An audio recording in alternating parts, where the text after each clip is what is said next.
I think we're a total compilation of our past and our experiences, and definitely every time you draw or paint something, I call it a journey of self-exploration, because every painting you're evolving as an artist and always trying to master the paintbrush, but your style continues to grow.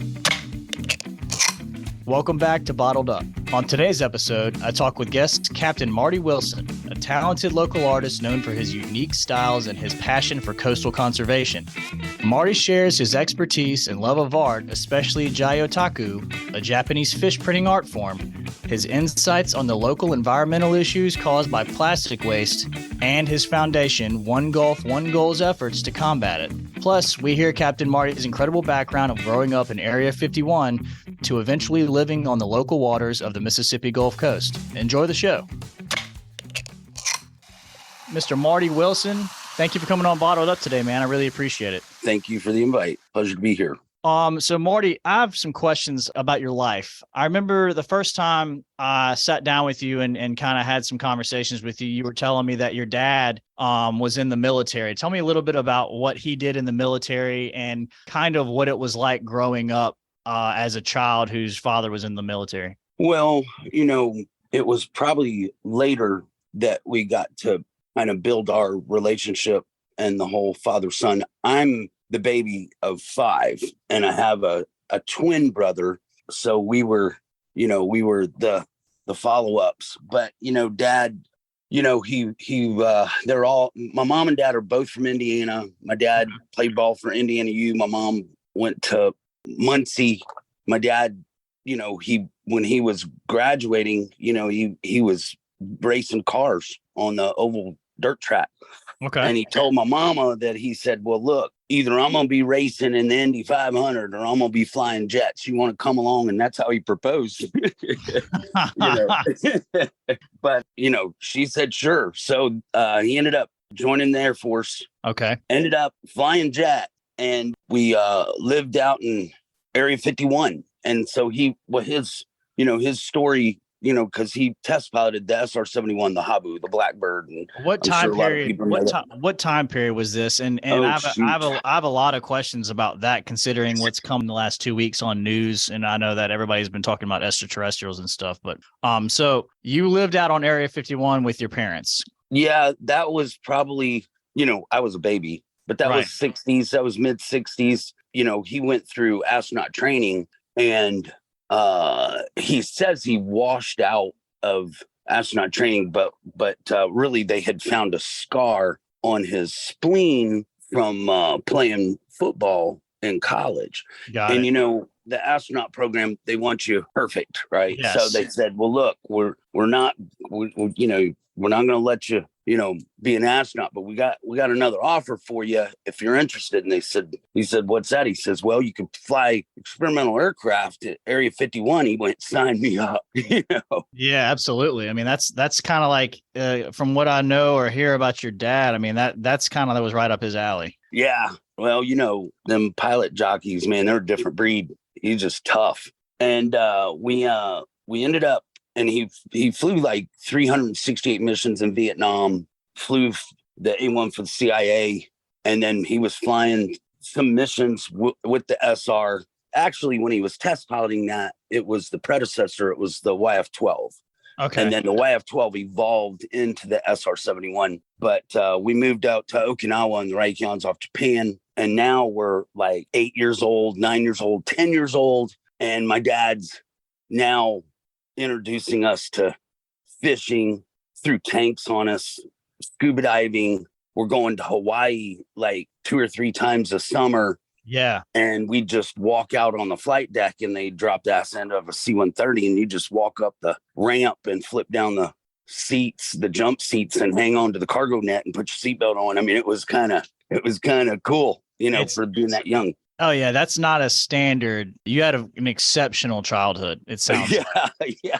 Okay, so you don't know that when you're young. You're just doing cool stuff, My question now is, okay, so you're in Japan, right? And I know, from what I know about the culture over there, fishing and art kind of meld together in that culture. What time period of your life did your parents, or did you notice an interest in the arts?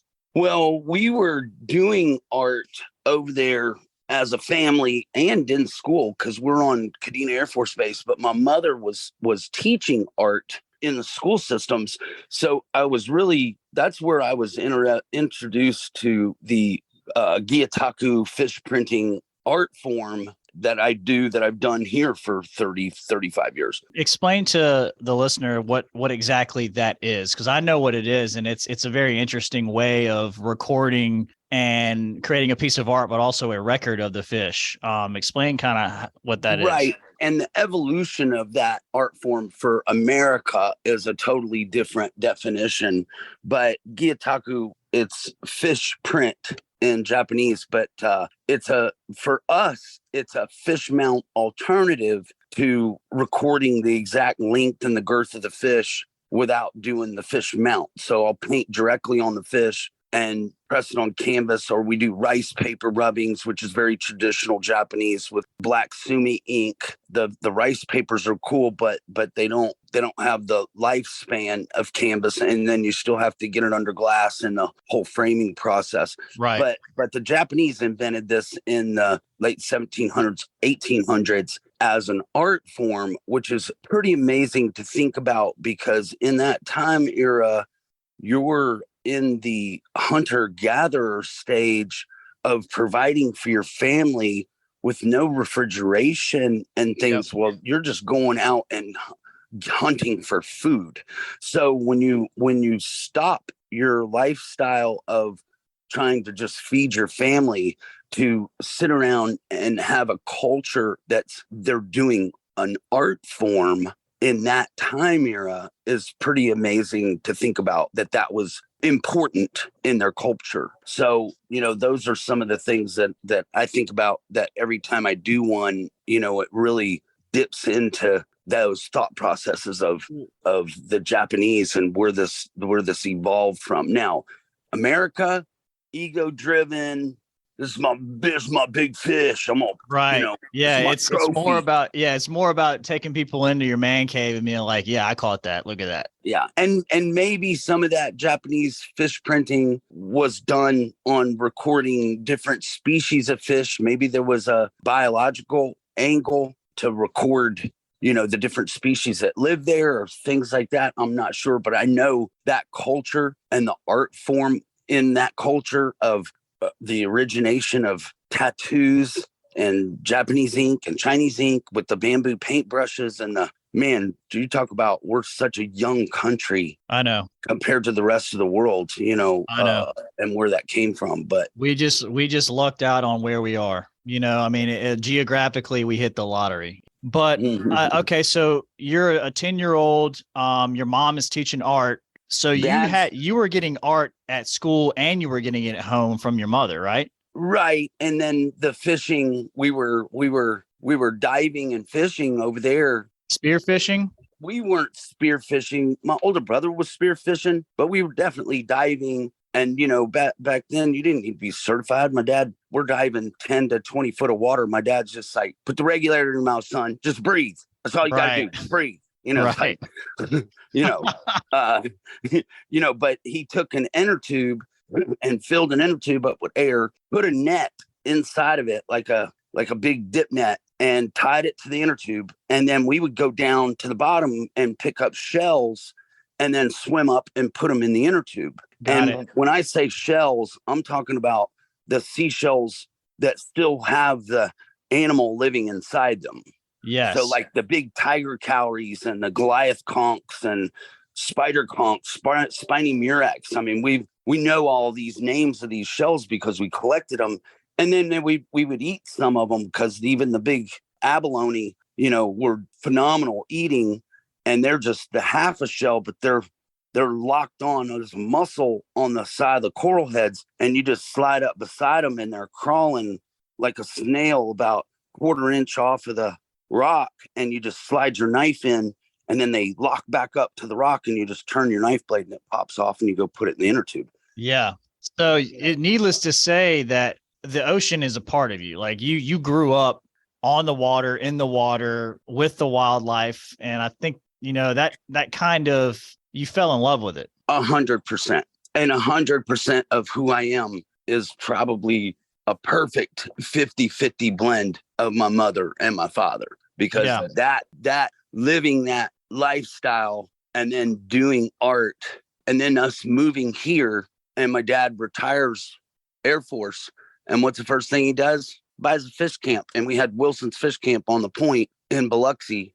And I grew up on the back of a shrimp boat after that. And it was me and my twin brother. We had our own skiff. We had free live shrimp at the bait shop. I mean, we're fishing Seacool's Reef and the oyster beds there, and all up and down the railroad bridge. And, you know, just still in love with the water, and then learning the Gulf and the fish that live here and all the crazy cool animals that are, you know, we were pulling up with the shrimp trawls and the mantis shrimp that you're picking. So you're trying to pick all the fish out of the shrimp, and then you pick up a mantis shrimp, and before you can throw him, he hits you 5 times with his tail, and it's whop, whop, whop, whop, and you're bleeding, you know, and, you know, just a bunch of different crazy fish. There's the midshipman that holds a mild electrical shock to him. The stargazer, he looks like a little oyster fish, but he's all orange and yellow, and he has bioluminescent polka dots on his belly that glow in the dark.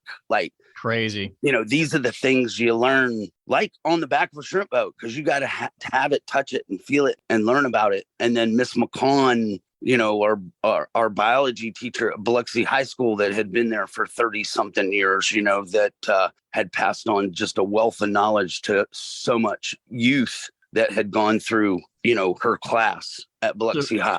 So Marty, how old were y'all when you moved to Biloxi and did y'all move straight from Japan? Mm-hmm. We moved here when I was 11. Okay.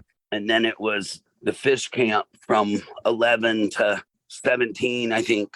And then, you know, here we are, you know, Sunday afternoons. I mean, me and my twin brother are playing ball. I mean, every kid's vision. I mean, we thought we were going pro. I mean, we were pretty good baseball playing Biloxi and D'Iberville. And then we're painting on Sunday afternoons.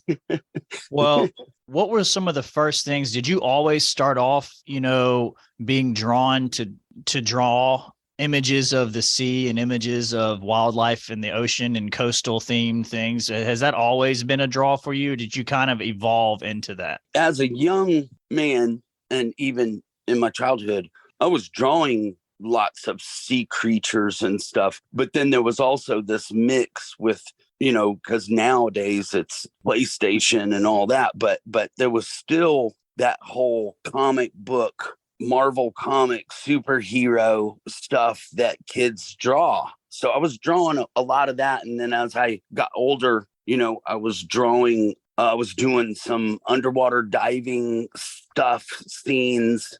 You know, I've got some originals and stuff in my bathroom that are like 76, 78, 81 that are pastels of groupers and coral heads and stuff that I'd seen in Okinawa. I mean, that was such a inspiration in my life, that just that whole imagery, and then that Japanese culture kind of combined in some of my wildlife pieces. You can see that there's definitely an Oriental flair to that. A little, yes. I know exactly what you're talking about. And every time your style of the way that you showcase your pieces and the way that you paint and the way that you put, you know, composition together is very unique to you. I don't think I've ever seen anyone that draws the animals in the stylistic way that you do, especially pelicans, for instance. And it's very unique to, like, I could see something out of the corner of my eye and know that you had done it, just because of, you know, I grew up seeing it, you know, and anyone who sees, I could show a picture to somebody like, oh yeah, I know that, you know what I mean? And I don't know if that's just for people who live on the coast, but the way that you draw, I'm very interested to know if it was always something similar to that, you know, like the originals you were talking about. Can you look at those and see that there's something happening and forming and evolving, or has it taken you a while to kind of find your own unique style? Well, I think we're a total compilation of our past and our experiences, and definitely every time you draw or paint something, you're I call it a journey of self-exploration, because every painting you're evolving as an artist and always trying to master the paintbrush, but your style continues to grow. And I think that there's even some of my mother's style in me because of those Sunday afternoons painting at the dining room table, because we're asking the other kids, like, man, what'd y'all paint on Sunday? And they're like, wait, what? We don't paint on Sunday. I'm like, y'all don't paint paintings on Sunday? And they're like, no. I'm thinking, man, you guys are dysfunctional, because it was what's wrong? What's wrong with y'all? It was so normal. It was such a normal part of our lives as a family that I thought that everybody did it. Yeah, it's sharing and influencing your children to be appreciative of the arts. It could be music, it could be your instant painting and drawing. I think it rounds out human being to learn how to express themselves somehow by creating something. Right. And I heard a thing. He's a music producer. He produced the Beastie Boys. He's produced a lot of stuff, but he said that basically when someone makes something, an artist makes something, whether it's a painting or anything like that, it's not they're making it because it's like an offering to God, right? He said that you're making it because you like it, not because you think, oh, this is going to make me a lot of money, or I think. Oh, totally. Yes. Totally. I tell people all the time, because I totally enjoy sharing it. And I'm so blessed that people actually buy my artwork that I create. But it's kind of a selfish driven thing, because I'm doing it because it feeds me. It feeds my soul.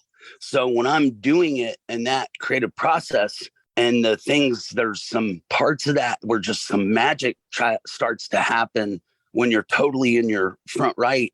And then I'm like, oh man, did you see that? And that's so cool. And I turn around, fucking check that out. Excuse me. Yeah. And then there's nobody there because it's 3:00 in the morning by myself. And it has nothing to do with money. Exactly. Right. No. And that was Rick Rubin who I was talking about. Rick Rubin. Yeah. But he said it's like, if you're doing it because you think that this market segment, the 15 to 35 is really going to like the way I paint this pelican or whatever. It's like, no. True artists make stuff because they like it. For me. Yes. And the byproduct is that other people like it too, which makes it awesome. Exactly. Well, yeah.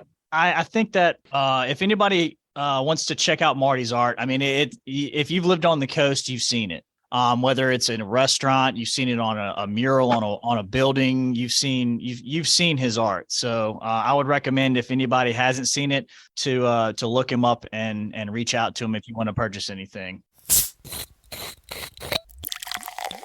Okay, so we kind of discussed a little bit of your origins of your art, and we've kind of discussed, your childhood growing up, military family, moving around, your influences, living in Japan and scuba diving. Let's talk about fishing for a second. And I'm interested to kind of hear a little bit and maybe have you tell some stories of some of your most memorable fishing trips that you've been on. Because if anyone knows Marty, you know that he does a lot of sport fishing, and you're kind of renowned for that. What would you say the best place that you've ever been, or the most desirable place, if you could go back and do it again, has been to go sport fishing? Man, I tell you, we're so lucky to live here.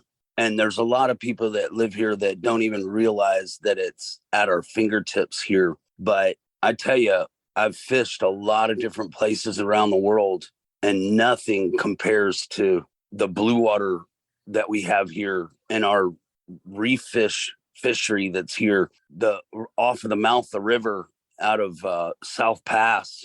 Okay. And the blue water there is just, once someone goes and truly gets into 5,000 foot of water and gets in true cobalt blue water, that water glows. It vibrates. And Okinawa had that too. And the reef system there, I didn't get to fully explore the fishing side of it, because most of the time we were in the water instead of on the water. Right. And so we would wade all the tidal pools there, and these big coral heads had big what they called tabletop coral, and they would come up like a tree trunk and then flatten out. And then the coral, those tabletops would be layered and you could get up under them. And then there was just crazy sea life and schools of fish and octopus and sea anemones and sea urchins and intercoastal, like all that stuff is that ecosystem is really, really neat. Yeah, but the fishing that's here, I think the coast is truly blessed for our fishery here, and that's why it's so important for us to protect it, so we push pretty hard for that. And then as far as diving, probably Cozumel, that whole one side of the island is all national park. So you're not allowed to spearfish it or catch hook and line or anything. So everything there is protected and it's at its full life expectancy. So, there's 20-pound spiny lobsters, like that are size of small dogs. You might know this, the answer to this. Are lobsters immortal? Immortal? Yeah, like if the only way a lobster can be killed is if it's eaten, or they don't die of old age. Oh no, they have a lifespan. I think they're like 60. I think they have a 60-year lifespan or something like that. For an invertebrate, that's incredible. Yeah, and then they have. I always had heard that it's like an elf in the Lord of the Rings, right? The only way they can be killed is if they die in like a battle, right? So that's kind of what I was thinking about with lobsters is like if they're never caught and a predator never gets them, or a sea lion or anything never gets their hands on them, that they'll just keep on living. Yeah, grouper make a pretty good living on them lobsters. I can imagine. Octopus will too on the smaller lobsters. I mean, they're definitely at odds, because they're, the octopus are totally nocturnal. So they're out hunting at night, so they'll catch them. Those animals, man, octopus I can't wrap my head around them. They're just incredible creatures as far as intelligence. The level of intelligence and the camouflage and the mimicry that they can do, knowing what's around them to make themselves look exactly like it, even with like manipulating the texture of their skin with their arms. It's pretty incredible. Yeah. And I know what that chemical's called, but they have the shortest lifespan. So really, octopus, they only live to be like 3 years old. Really? Yeah, isn't that crazy? Because they're an invertebrate, and they're like a squid, but he's just a super intelligent squid. But I was customizing my tank because I was like, I've had just about everything in my saltwater tank, and I'm thinking I'm getting an octopus. I want to build that relationship because they will actually build an intelligent relationship with a human. Like there's some reefs and stuff that some guys dive that are just like commercial divers, or the divers that go get the pearls from the clams or whatever that is in third world countries, and they go to these same reefs and these same octopus come out to them to greet them, and they interact with their hands and they climb on them, and they're like, and you can tell that they know who they are. Right. But even as pets, they talk about you can buy them and have an octopus as a pet, but just as you're building that relationship and you got this cool friend, they die and you got to get another one. It's like a Great Dane, right? It's they're larger than life and they're big, but they only live to be eight, maybe 9. Yeah. So I didn't realize that about octopus, where they only live for like 3 years, but that's very, it makes it even more interesting now because they're that intelligent and they don't even spend that much time on the planet. Yeah. So you see those with the glass jar and the crab in it. Yes. And they got holes in the top, and they've never seen anybody unscrew the top on a glass jar. And they'll slide their tentacle in, feel the threads on the inside of the glass, and then realize they got to unscrew the top and figure it out. Yeah, that's what I'm saying. There's something going on with like, I don't know, whether they are alien life on Earth, who knows? But it's there's something going on with that. Marty, what's the biggest fish you've ever caught, Marty, and where were you when you caught it? Oh goodness, probably Me personally, I haven't caught a marlin bigger than 450, and that was on the Rainmaker here in the Gulf of Mexico. And I used to run the cockpit on a 73-foot choy leaf for the Blackledge family, and did that for 9 years on their boat. And we put a bunch of marlins on that boat and released them, and I'd get in the water and release them with my bare hands. I mean, there's a fishery that we need to protect. There's no reason to kill them. It's a shame we still have kill tournament, but they give away so much money, right, that they have to do the kill tournament. But I think that they could do better by just raising the minimal size limit, so there's less big fish killed, or even, a 110. A 110 is still at that, could be 350. It's still too small. Like, your top fish are going to be 500 to 800 pounds. Well, why not make your minimum the 500 pound mark at 115 inches? And now you're cutting back on how many dead fish hit the dock. But a 800 pound marlin, he's really close to the end of his life expectancy anyway. Not saying that's an excuse, right? But I think that fishery, I think they could be doing a better job with the tournaments and raising those size limits. I mean, that's has there been discussion about doing that, Marty? Each individual tournament has been doing. They all have their own minimal size limit, and I'm sure those discussions are had every year. And maybe it might depend on how many fish get caught at that size from that location. Because even like the Emerald Coast Billfish Classic out of Destin, Orange Beach, them boys are still going all the way to the mouth of the river to catch their marlins. Yeah. They're not fishing straight out of Orange Beach. They're not fishing straight out of Destin. They're coming west. They're coming across to us. Yeah. They're coming west. So, but all those fisheries, even the cobia fishery, the size limit needs to be raised at least to 40. And that's what we're pushing through the foundation is 40 below. Let them go.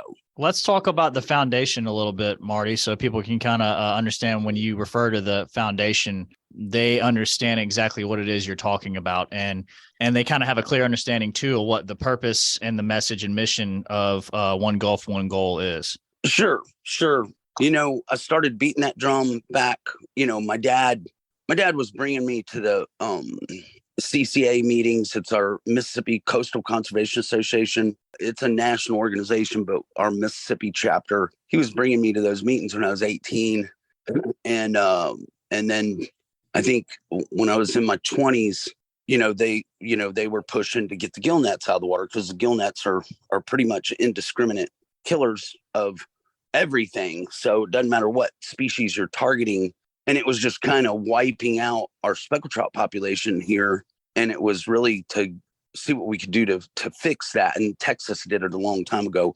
But I had done a sticker for that movement, and I had came up with the name for my foundation, One Gulf, One Goal, back then, and never, I was so young, I didn't know how to form a foundation, or I knew I wanted to try to make a difference, but didn't know quite how to do it. Yeah. How to get all the pieces put together. Yeah. And that was probably early 80s.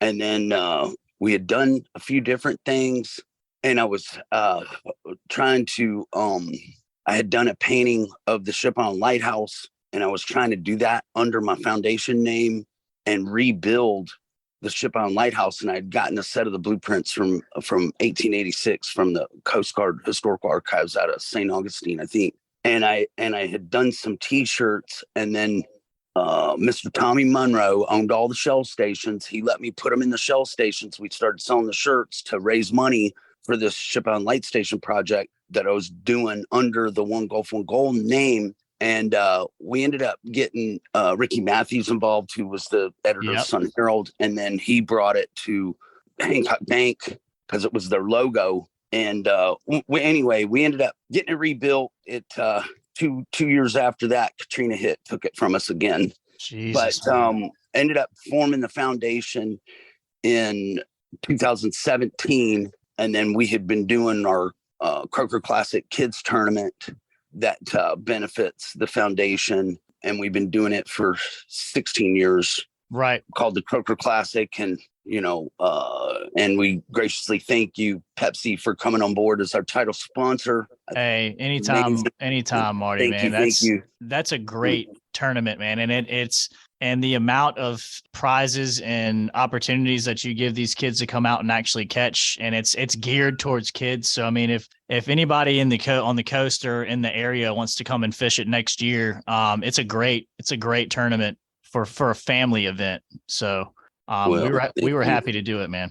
It's about inspiring the youth, right? So, and you guys are always so community involved. So, hats off to you guys. The coast is lucky to have you. Well, I appreciate that, Marty, man. But I mean, I think that we're going to do some bigger things with it next year, man. We're going to get you to design that can panel, and we'll get some cans out in the market that'll basically have a message, a call to action, right? That's what I think that we need to do is to have a call to action to get the One Golf, One Goal charity out there in people's hands, and basically let them know that, that you're trying to save the ecosystem around that makes everybody so happy down here and kind of fuels our industry down here.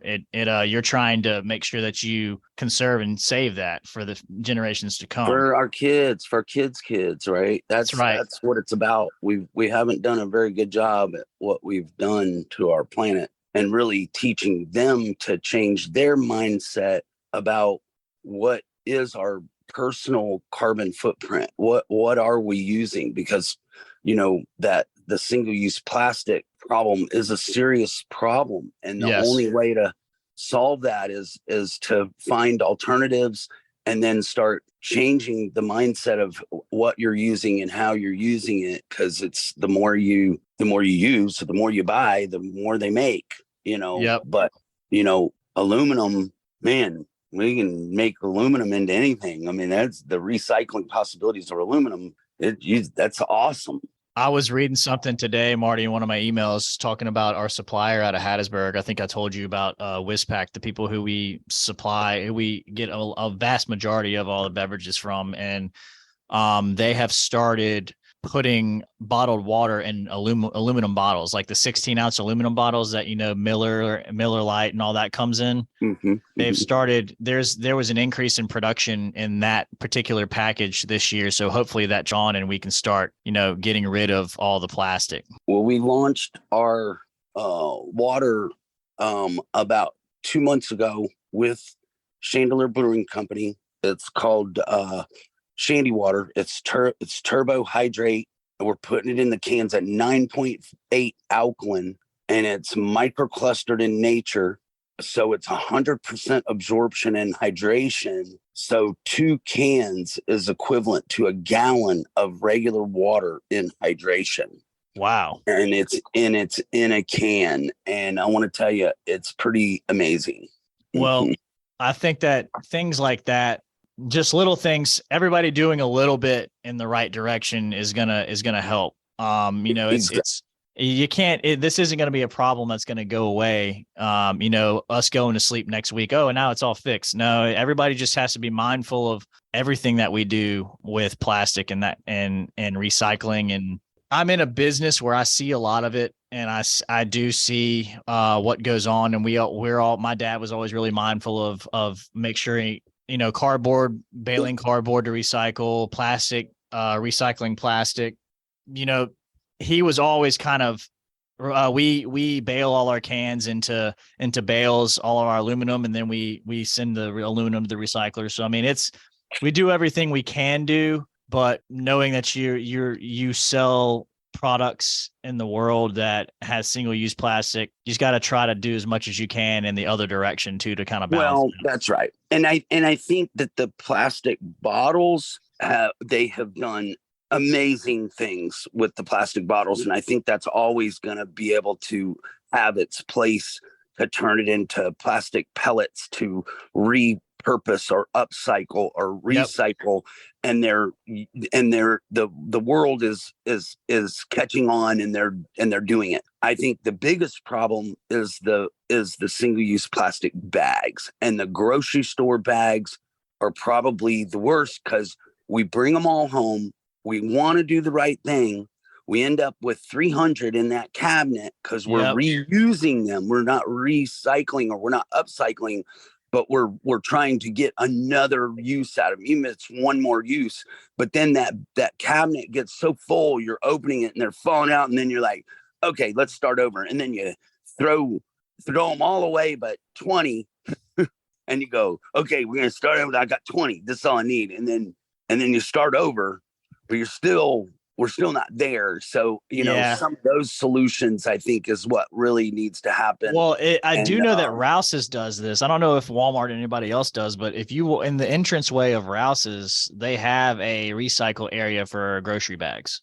Oh, that's awesome. So if Walmart is doing because I think the answer is your cloth bags. Yes. And because we try to bring as many with us, so we don't bring home all the plastic bags. But the cloth bag, now Walmart is offering, they've got two different offerings at the checkout, a 79-cent one that's Walmart branded, and then a 99-cent one that's kind of decorative that you have for multiple use. But we found through the foundation, we found a plastic bag in Indonesia that is not plastic. It is made from yucca plant. Okay. And the yucca plant, it's a plastic bag that's not just biodegradable, but it's edible. So the fish can eat it. It's things like that needs to be brought over and put into practice. Right. And so what we're doing is, I just had my daughter looking it up last week to get us an order in for the foundation. We're gonna order those, get them in, and brand them with the One Gulf One Goal logo, and we're gonna start pushing that bag. And if we can get a couple of these grocery stores to, even if they're not using our bag, just give them the contact, And then they are also doing Go boxes. They've came out with a couple other products that's made from this yucca plant, and I'm like, man, this is awesome. This is a solution. When you start thinking about those type of things, now you're talking about solutions, and people still get the convenience of their product, of that they're using it. But now we just change the chemical makeup of it that actually, if they do find their way into our waterways and our oceans, that, sea turtles are probably the ones that eat the most of it, because they have to eat 3 times their body weight in jellyfish a day. Yeah. A day. So guess what looks like a jellyfish? Plastic bags. Yep. And they're eating them, and it's clogging their digestive system. And then you see these stories about these whales beaching themselves because they're committing suicide, because their digestive system's plugged up, and they're dissecting them, and they have 60 to 80 pounds of plastic in their stomachs. Jesus, man. Yeah. I think that's humanity's waste. I think that the yucca plant bag is something that major corporations need to take a look at, and they have the capacity and the capability and the resources to make something like that happen. Yeah. And I kind of have my finger on the pulse with what PepsiCo is doing. What's going to eventually happen is that every plastic bottle is going to be made from it's going to be a recycled plastic. I mean, right now they have partially recycled plastic. I've even seen some 100% recycled plastic bottles. But when you talk about the Mountain Dew bottle is green, you know what I mean? So the Mountain Dew bottle is green, and they have to recycle everything together, right? So the reason why, and this is just from a customer standpoint, is that if you were to recycle all of the green bottles and all of the clear bottles and everything together, then the plastic would look imperfect. Yeah, and there would be, there would be cloudy spots. It wouldn't be attractive to the customer. Exactly right. And if the customer understands that is good, there's nothing wrong with the product. It's the bottle has been recycled. And then once all the bottles are recycled, you're going to have one color bottle. Yeah. And all the bottles will look the same. So eventually what's going to have to happen is there needs to be marketing and advertising put around, hey, listen, our bottles are fine. This is what they look like when they're recycled. Mm-hmm. Mm-hmm. Just educating the public.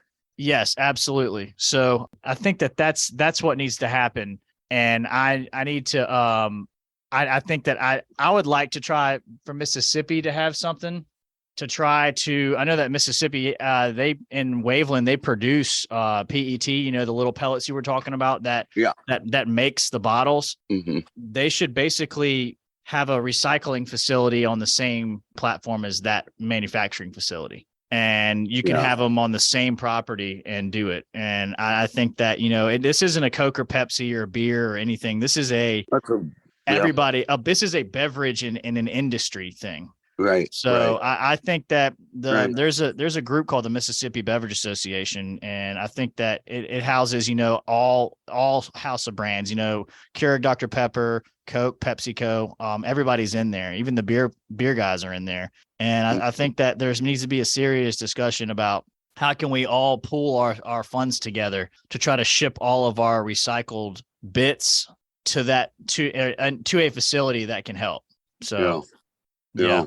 Well, Marty, man, I've taken up about 45 minutes of your time. I've taken up a lot of your time, man. I love it. Well, I really appreciate you coming on and having a chat with me, man. You've always been kind of an interesting character. I've always appreciated the fact knowing that you're in our radius, in our atmosphere out here on the coast, and you're one of the guys that makes the coast special, man. I just wanted you to know that. Dude, thank you, Drew.